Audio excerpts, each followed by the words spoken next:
नमस्कार मंडळी, माझ्या या चॅनलमध्ये तुमचं स्वागत आहे। आज मी पालकाची पीठ पेरून भाजी करते। त्यासाठी हा पालक मी धुवून स्वच्छ बारीक चिरून घेतला आहे। त्यासाठी इथे मी तेल तापत ठेवलं आहे फोडणीसाठी। आता तेल तापलं की आपण त्यात थोडीशी मोहरी टाकूया। मोहरी छान तडतडली आहे। आता त्यात मी थोडंसं जिरं टाकते, थोडासा हिंग आणि हे लसणीचे बारीक तुकडे करून घेतले ती लसूण मी परतून घेणार आहे।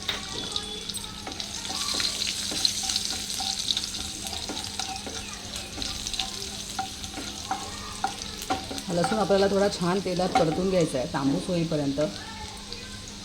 लसूण छान तेलात परतत आला आहे। आता ह्यात मी थोडीशी हळद घालते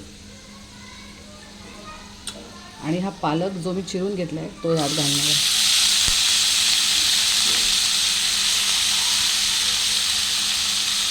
गॅस जरा बारीक केला आहे।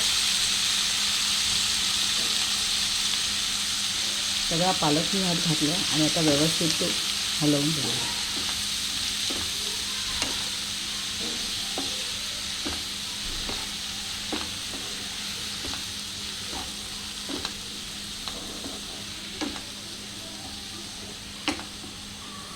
पालक छान हलवून घेतला आहे। आता मी ह्यात अगदी किंचित एक चमचाभर फक्त पाणी घालणार आहे पालक शिजणे एवढं, आणि 1-2 मिनटासाठी मी ह्याच्यावर झाकण ठेवणार आहे। व्यवस्थित पालक शिजवून घेणार आहे।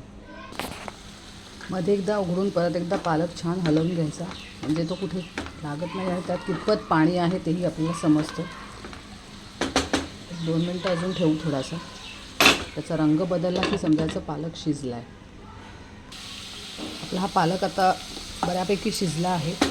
आता ह्यात आपण थोडंसं मीठ घालूया चवीपुरतं, थोडंसं लाल तिखट अगदी नावाला, आणि ती किंचितसा गोडा मसाला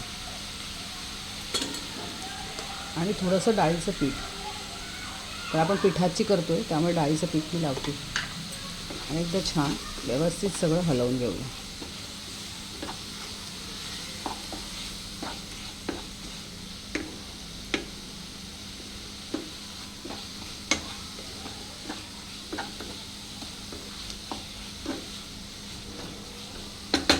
तुम्हाला डाळीचं पीठ लावायचं नसेल तर तुम्ही नुसती अशी ठेवली तरी चालते, आणि डाळीचं पीठ लावल्याने पालकाच्या भाजीला खूप छान चालतं। थोडंसं मी थोडा वेळ झाकण ठेवणार आहे, कारण डाळीचं पीठ जरा शिजायला पाहिजे, म्हणून 1-2 मिनटं मी त्यावर झाकण ठेवणार आहे।